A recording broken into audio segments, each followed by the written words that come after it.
couple of times about a turbulent personal time last year. Are you open to sharing a bit about that? Yeah, there's no massive secret, I suppose, although I'm not putting anything on social media about it particularly. I think it's relatively personal, but seeing as we're speaking, I turned 50 last April, and wife of 27 years, 5 children, decided she no longer wanted to be wife. And so I had to restart my life. I moved up the family home in July into this reasonably gorgeous flat in Hove, and I had to restart my life last summer. Mm-hmm. So quite a change, quite a turbulent process for me. I hadn't seen it coming, to be fair. It was quite a shock at the time, and I've had to make a few adjustments, and it's finding it particularly challenging, the whole part-time single dad, full-time worker, but I'm getting there. I'm just trying to see how much I can outsource and get off my table and make someone else's problem as possible. But we're getting there, and the kids are adjusting. It was very, very traumatic for them at the time, but they're adjusting now. And I suppose from my point of view, as shocked as I was at the time, in some respects, and I'm maybe just trying to see the positives in this, now, for the first time in 20 plus years, I've got a social life. I don't get nagged and gaslighted every day, and I'm living in this fantastic seafront flat in Hove. So there are some positives to life going forward. It was very, very difficult seeing the children upset, but like I say, they are adjusting and they are settling into the new routines now. And we're trying to make the most of the situation as well. But I've never been in a position where I thought I was going to have to restart my life at 50. But you know, sort of 50 is the new 40 or whatever people say. We go again. It's a new day. We go again. So how did, with all of that going on, you know, as an unexpected curveball that life throws us, as a leader of a big recruitment group and responsible for lots of other people on the back of COVID and everything that business owners have had to go through over the last couple of years, and I'm sure you had your challenges around that as well. How did you keep going during that period of time and keep doing what you do as a leader? I am remarkably fortunate to be surrounded with a brilliant, truly brilliant world-class management team, and they picked up the pressure and the stress and protected me from a lot of stuff. They knew what was going on, and they protected me from some of the trials and tribulations of work. And Kelly Robertson, my group ops director, basically was a complete lifesaver.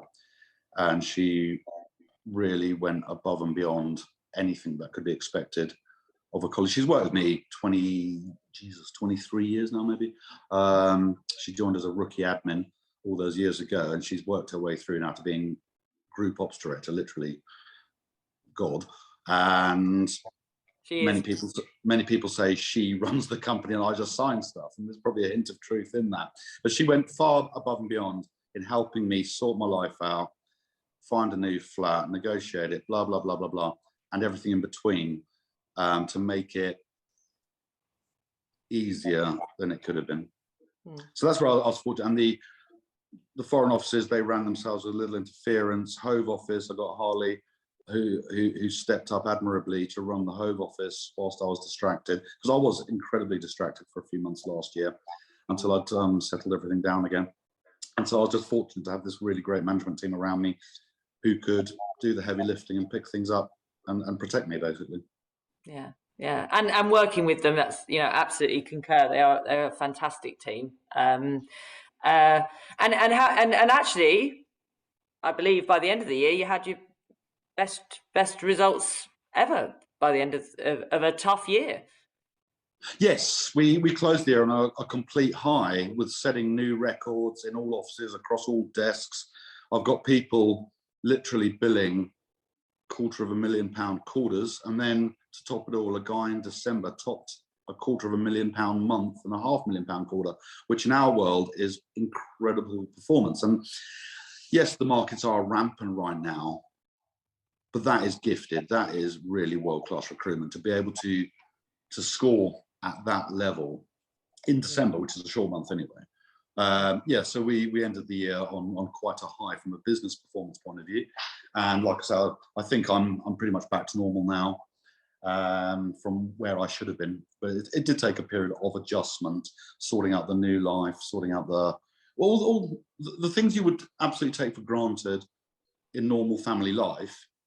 When you've suddenly got to start over, and you're doing the school runs or doing the dinners or doing the whatever it might be, when you're not used to having to do that stuff. Yeah, so it took a little period of adjustment, but we got there. Yeah. Yeah, no, it does. Single mum myself, David. 3 gorgeous boys, but yeah, you know, when you have to make changes, as you say, that just you take for granted, which maybe there's a lesson in that as well, as to you know, recognizing what we have when we have it, Yes. right? So Yeah, absolutely. and appreciating it. So, and the other thing I wanted to talk about, because you're very well known within the recruitment world, and now the bigger world, having recently featured in the Sunday Times, and we touched upon it earlier, was around your 4-day working week, which you introduced 3 years ago, nearly 3 years. Yeah, it'll be 3 years in May. Yeah. Which you know, you were saying earlier about, you know, not conforming. At the time, within recruitment, there was a lot of raised eyebrows about whether a 4-day working week was ever going to work in a recruitment company. And now, obviously, it's being trialled, you know, as a trial through the government, as to, you know, could a 4-day working week work everywhere, right? Yeah. Hence the Sunday Times article, which was fantastic, by the way. I'll put the link in the comments so that people can have a look at it again. It was page 20, but it's still the Sunday Times, right? Yeah. So tell me about that story, because how you came to that decision about the 4-day working week. What's happened Okay. since you made that? Because it's been a bit of a journey for you. Yeah, well, to be fair, okay, we didn't invent it by any means. A few years ago, I saw an article written by a guy named John Nash. He runs Nicholson Search in London. I worked with John at PSD all those 25 plus years ago. I hadn't spoken to him since, but he put an article out on LinkedIn about embracing the 4-day week, which at the time I thought, wow, that's innovative. I could see where he was going with it. Because ultimately recruitment is sales, right? And you're subject to a certain number of KPIs. If you can achieve your numbers and metrics within a reduced time period, then no one's going to begrudge you having the extra time off. And I got the concept of it very, very quickly. But at the time I was having, let's say, some internal issues in the company, and it wouldn't have been appropriate to try and implement something as radical as that at that point. And then a few years later, we're having a management meeting where the foreign office managers fly in, quarterly management meeting. And Enrico Rudnick, the German office manager, turns to me and goes, top of the agenda every single flipping quarter is recruitment and retention, hiring for us and retaining our staff. And Enrico turns to me and he goes, hey, Dave, what about 4-day week? And I was slightly cynical. And I was like, look, if you want more holiday, just talk to me, mate. And he goes, no, it's not me. I don't want more holiday. He says, for the people. I said, why? And he goes, put it this way. If we go 4-day week, good people will want to join our company and our good people will never leave.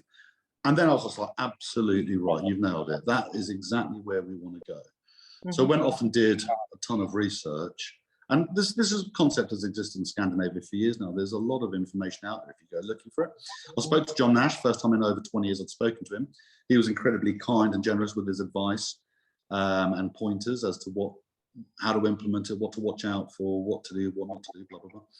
And then so we launched it as a 6-month trial for the staff. It was a complete shock to staff. Nobody knew, apart from me and a couple of other people, nobody knew we were going to trial this as a concept. And there was a huge amount of excitement. And what we said is, it's going to be, we win it or we lose it together. We're either all going to go 4-day week or none of us are going 4-day week. So basically, if you think about it, I just delegated the problem to the teams and said, go and make it work, right? Same amount of pay, same amount of vacation, same targets, less time to do it in, right? Jog on. And fortunately, they embraced it with gusto. And after 6 months, we had productivity increase of 25%, short-term absenteeism reduced by 40%, 87, 88% of people thought their mental health had improved. all these good things. Yeah. So after Yeah. the 6-month trial, we said, yeah, okay, we're putting this in as a permanent implementation now. And I wouldn't go back now. It's a complete life changer. It's a game changer. It's a life changer. And yeah, there's plenty of recruitment companies now embracing it and picking it up. And I've spoken to a dozen recruitment company owners now, where most of them have implemented a 4-day week following our conversations. And recruitment is almost perfectly suited to a 4-day week in terms of, you've got your targets, you've got your metrics, do them in 4 days, you get a 3-day weekend. What's not to love? Yeah, absolutely. So why, the question is then, I guess, you've spoken, and I know, we work in some of the same communities around recruitment, and I know that a lot of your conversations have sparked people to go and do it and implement it very successfully. The question is then, why wouldn't you do it? Why are some why do some people not do it? Okay, there's going to be a few answers on that. One is basic greed. There is still a certain mentality within the recruitment industry of work harder, do more, make more, which, okay, fine, that's going to work for some people. Some aspects of recruitment, the really fast-paced temp business, that might not be quite as appropriate for a 4-day week. The stuff we're working on is high value, low volume perm primarily. No one's going to die if you don't pick up the phone on a Friday. You're not going to lose anything if you don't pick up the phone on a Friday. Yeah. So it hasn't impacted us in any respect, but I can imagine if you're in the fast-paced temp world, where if a call comes in on Friday, you've got to fill those jobs by the end of the day, then fine. They would have to work out a shift system where you've got some in on the Monday, some in on the Friday, or whatever. It could be made to work in other industries, but the sort of perm recruitment that we do is perfectly suited to. And I suppose apart from the greed aspect, you've got a lot of dinosaurs out there. There are still a huge amount of older managers, recruitment company owners who, this is how I was trained 30 years ago. This is how we did it 30 years ago. Get in the office at 7 in the morning and you don't leave till 9 at night, and you're a loser if you take a lunch break. And that's nonsense. Yeah, that is nonsense. The world's changed. That's how I was trained originally, back in 1994. That's exactly the environment I came into for my first recruitment job. But the world has changed from that. And what will happen though is these companies who are going to valiantly stick by the 5-day week, they will end up seeing their staff going to 4-day week companies. Because if you've got a good skilled recruiter who's confident he can get his job done in 4, or she can get her job done in 4, why the hell would you work 5? Yeah. And so I think it is coming down the tracks, and that in time, the 4-day week in recruitment at least will become the norm. Yeah. At which point I've got a flipping headache, because it's not your USP. Yeah, exactly. At the moment, it's a great USP. There's not many companies in Brighton doing it, so it's a great USP to have. If everyone starts doing it, then we're back where we started, where we're all talking about big billers clubs to Las Vegas and Courchevel and crap like that. Yeah. 3-day working week, David? 3.5. 3.5 is what I'm tempted to trial. That's your absolutely symbiotic work-life balance. 3.5 on, 3.5 off. Now, whether that could be made to work, God knows. When we did our 6-month trial, the staff came to me at the end of the trial. We did a huge feedback loop on it and measured everything. And the staff actually came to me and they said, Dave, in the weeks where there's a bank holiday Monday, we struggle. They said, we can do the job in 4 days, we can't in 3. So the staff actually volunteered to me that in a week where there's a bank holiday Monday, they come in on the Friday. So it's still a 4-day week. Yeah. So that only impacts 2 or 3 weeks a year, typically. Yeah. And I thought it was really sweet, really genuine and honest of the staff to do that. Yeah. But it was interesting that they said, we can get the rhythms and tempo up to achieve it in 4, but not in 3. Now, saying that was 2.5 years ago. Because it's all about increasing the rhythm, increasing the tempo, productivity and efficiency metrics. Yeah. So if we've got our heads around now quite happily 4-day week, which we have, can we then tweak it a bit to get to 3.5? And so I'm tempted to trial it at some point in the near future to see if that could be made to work. It might be a step too far, we don't know. Yeah. But you're going to try, and that's what I love, and that's what I think is really, powerful about what you did was you didn't know when you put the 6-month trial in for the 4-day working week. You Well, really no. When I announced it, I'm part of a recruitment network, and when I announced it, quite a few people got chippy, and they're going, "Oh, you're going to go bust. We'll swoop in and nickel your clients." Blah blah blah, and you're just like, "Yeah, come at me." Yeah.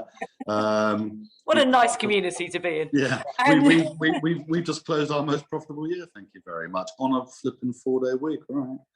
And I think, yeah, okay, you've done the 4-day week, you've brought that in, but the culture has changed with that. Like you say, this lack of control and having to work harder. It was your staff who came back and said, actually, bank holiday weeks don't quite work for us. Yeah. That is a mindset shift and a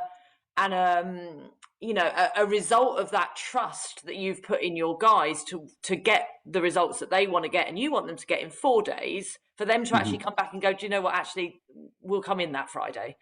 That's a whole cultural mindset shift that has ripple effects elsewhere as well, right? That will mean they'll approach other things differently. So I think it's just a good bunch of professional recruiters. It's quite a mature mindset. They appreciated what we were trying to do with the 4-day week, getting that extra day of me time for everybody, and they're honest enough to come and say, yeah, 2 or 3 weeks a year we'll have to go without in order to make this work. And so I think it was just honest, and that probably is indicative of the sort of people we've got in the company and what working relationships we have. Yeah. But there was an interesting twist to the 4-day working week to begin with, which was there was one person who wasn't working 4 days a week. Oh, me. Yeah. I'm quite old-fashioned, set in my ways, and as much as I implemented it, I was so used to doing the school run and then going into the office, but I continued doing that for a bit. And in a way, it was great because I'm sitting in the office, right? Flipping great office in Hove. No one's in, apart from me, and I can get loads of stuff done because there's no one distracting me or talking to me. So in a way, it was great. And then after a few weeks, I was like, why am I the only chump still coming in? This is ridiculous. But it was quite difficult to make myself step out of that. So I joined a gym and went off and started doing other things. But it was quite difficult internally for me at first to make those changes because I'm just so conditioned. I think we are conditioned in the UK. 5 days a week at school, 5 days a week in the office, blah, blah, blah. And we're so conditioned, but we don't always stop and think about how else could things be and how else could things look. And I know it's ridiculous, seeing as I implemented the 4-day week to then be the only one working. But what I also say though is most of the time I love my job. Yeah, most of the time it's the best job in the world and I absolutely love it. And I don't mind working. I don't mind being in the office. I actually enjoy it. I really struggled during lockdown not being in an office environment. I like having my colleagues around me and doing what we do. It's good. Yeah, there's some naff old phrase, isn't there, about if you love your job, you'll never work another day in your life. And yeah, all right, it's a little bit twee, but it sort of works. Most of the time I do absolutely love my job. Yeah. But I think there's a couple of things in there I want to pick out. One is, as you say there, about, we are conditioned, we're very habitual people, we have these rhythms. And like you said earlier, one of the things you've had to do is create a new rhythm in your work, in your team, that 4 days is how you work. And you said there about creating something new. And that is a great way of breaking old habits, is actually creating rather than trying to break the old one, is you create new ones. So then you're motivated towards those new habits rather than trying to give up something that you were used to before. So I think it's interesting you started trying, recognized it, and then I'm going to fill my Fridays with other things that are for me, that help me break that habit. But also I think it's very typical of, leaders to bring something in that's great for their teams, to bring something in that's great for their business, and miss it for themselves. You and I have talked a lot about this, about, that leadership level, especially if you're, the owner of the business as well, is you don't always look at what's best for you in that scenario. And there's nobody around you saying, hang on, why are you in the office on Friday? Which you would do to your staff if they were still coming in. Hang on, we've got a 4-day working week. What are you doing here? Right. So it's interesting, though, that we put all these great measures in for people around us and then don't actually do it ourselves to start with, but you did. Yeah, but equally, and this is one of the reasons I'm enjoying working with you, Rebecca, is running a recruitment company. I'm sole owner, yeah, it's a lonely position to be in. There's no accountability. There's no check and balance. Yeah. There's no one who's ever going to hold me to account for anything. So no, there isn't anybody who's ever going to say, come on, Dave, what are you doing going in the office on a Friday? It's just what I do. Yeah. And so this is where I have benefited from working with you, because you will ask the tough questions and hold me to account on things. Yeah. Which I think we all need to a certain extent, or at least people in those lonely positions need to a certain extent, of who is holding you accountable, who is calling you on your bullshit, as you would say. Yeah. And I have found that beneficial, because for 20 plus years now, I wasn't in that position. I could pretty much do what I want, when I want, come up with whatever daft ideas I fancy.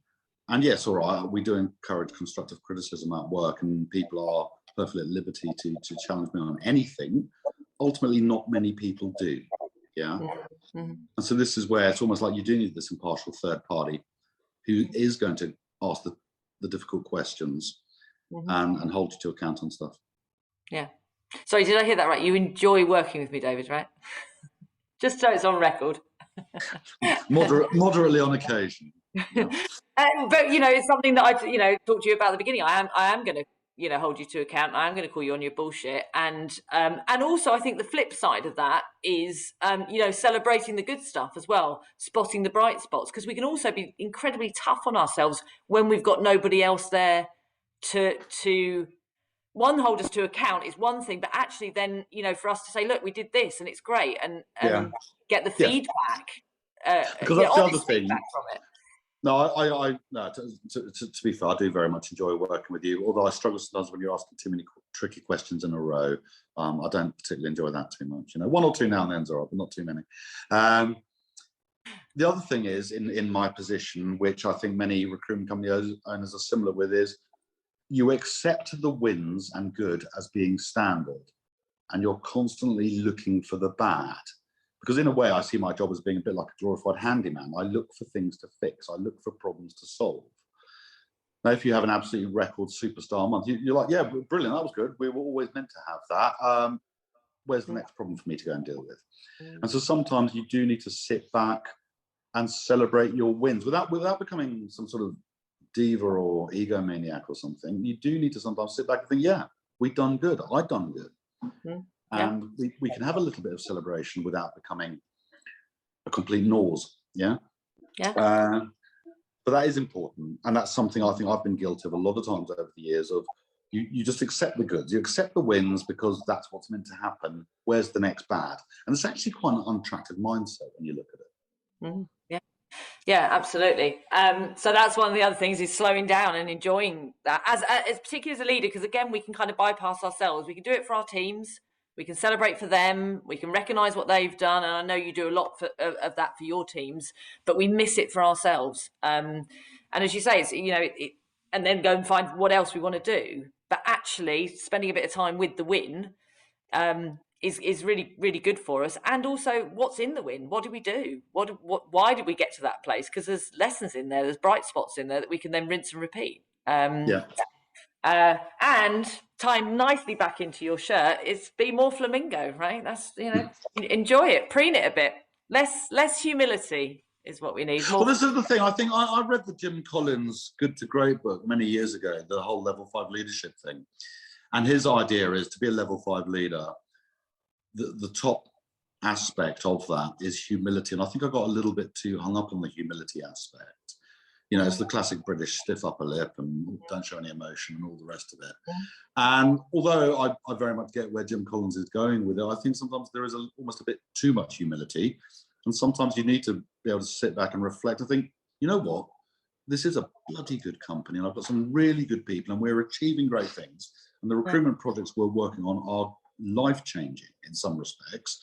And I think you are allowed to enjoy that for a period every now and then. Like I say, as long as you don't become some egomaniac, big swinging dick diva or something, I think you are allowed to enjoy the wins every now and then. It's all right. You've got a good coach. You won't let that happen. Don't worry. But I agree. And particularly in your 25th year, right? because you have got a Yes. great company and they are doing great things and you have got a great team, and yeah, let's go out and celebrate it, because it also, you know, you and I talk about this a lot. It also gives other people permission to celebrate their stuff. You know, it's a good example to set, that we actually stop and look at what we've done, what we've achieved, and celebrate it, because there are other people out there who aren't doing that as well.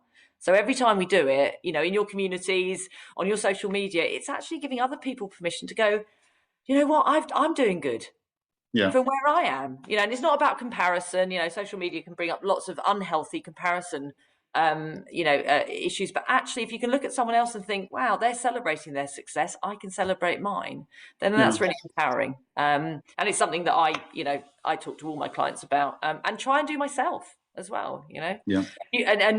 You also help me from a business perspective, as well. And you've referenced me to, come on, celebrate celebrate your success, celebrate what you're doing as well. So, which comes back to having somebody else to bounce these ideas off, and to remind us when things are good, and to call us on our bullshit when we need it, which I will continue to do, David. So, thank you so much for joining me today. It's been great talking to you. I could probably talk to you for another few hours, but I'm sure you've got a busy day ahead. I'm hoping the flamingo is going into work with you, and enjoy your 25-year celebrations. And I will speak to you again very soon. But thank you for talking to me, and thank you for naming my podcast for me, and for finally being a guest. Yeah. See if I'm lucky enough to get invited for a second appointment at some point. It's now an annual event, David. It's an annual. It's been a pleasure speaking with you, Rebecca. Thank you for your time. Thank you.